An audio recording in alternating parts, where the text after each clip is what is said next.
बिस्मिल्लाहि वस्सलातु वस्सलामु अला रसूलिल्लाह अम्मा बअदु फ़अऊज़ु बिल्लाहि अस्समीइल अलीम मिनश शैतानिर रजीम। एक भाई ने सवाल किया है कि हमारे इलाके में कुत्ते बहुत ज़्यादा हैं, सुबह की नमाज के लिए अकेला जाना मुश्किल होता है, तो क्या फजर की नमाज मैं अपने घर में पढ़ लूं?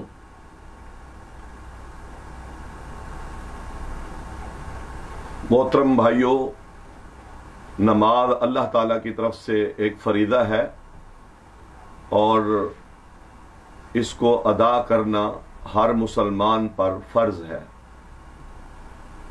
जहां तक इसकी अदायगी में ये जो उज़र बयान किया जा रहा है कि फजर में गलियों में आवारा कुत्ते होते हैं और उसकी वजह से हम मस्जिद ना जाएं तो घर में नमाज जायज़ है। रसूलुल्लाह सल्लल्लाहु अलैहि वसल्लम की हदीस है, सही मुस्लिम में भी है, सुनन नसाई में भी है। एक नबीना शख्स अब्दुल्ला बिन उम्मे मक्तूम रसूलुल्लाह सल्लल्लाहु अलैहि वसल्लम से इजाजत मांगता है घर में नमाज पढ़ने की, और कई एक उज़र बयान करता है।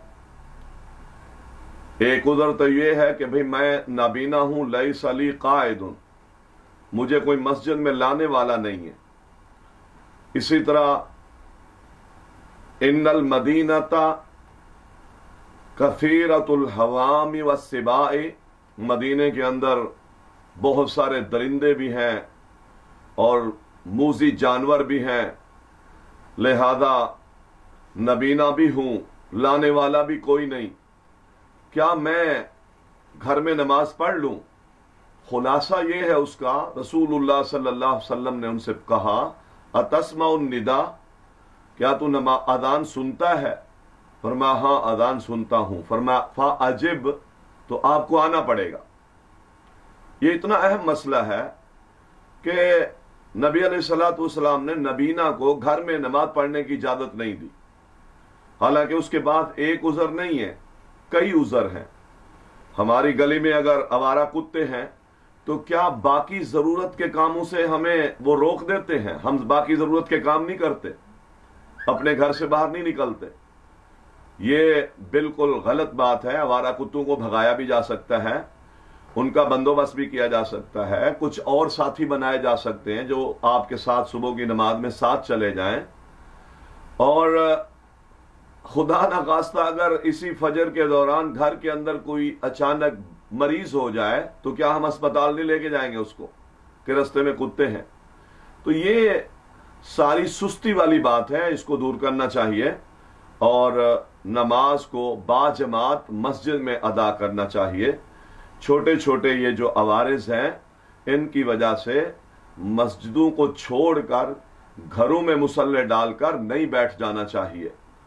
जमात के साथ नमाज, नबी अलैहिस्सलातु वस्सलाम ने इसकी ताकीद फरमाई है और जमात में हाजिर ना होने वालों के बारे फरमाया, मेरा दिल करता है कि मैं उनके घरों को आग लगा दूं जो मस्जिदों में नमाज पढ़ने के लिए हाजिर नहीं होते।